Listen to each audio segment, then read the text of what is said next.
বহাগ আহিল, কপৌ ফুলিল। বিভিন্ন ফুলৰ গোন্ধই চৌপাশ আমোল মোলাইছে। নাহৰ ফুলিছে, কপৌ ফুলিছে। বসন্ত কালত নাহৰ ফুলৰ গোন্ধ চৌপাশে বিয়পি পৰে। নাচনীয়ে খোপাত পিন্ধে নাহৰ। কপৌ ফুলৰ লগত নাচনীয়ে খোপাত লগাই নাহৰৰ পাত, যিয়ে এগৰাকী নাচনীৰ সৌন্দৰ্য আৰু বৰ্ধন কৰি তোলে। নাহৰ ফুলৰ আছে বহু উপকাৰিতা।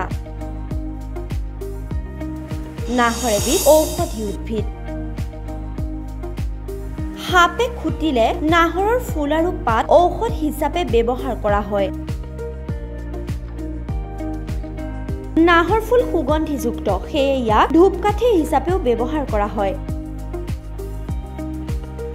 ৰঙালী বিহুত নাহৰৰ পাতত মন্ত্ৰ লিখি ঘৰত আঁৰি থোৱা হয়। তেনে কৰিলে বতাহ বৰষুণৰ পৰা ঘৰখন ৰক্ষা পৰে বুলি এটা বিশ্বাস আছে।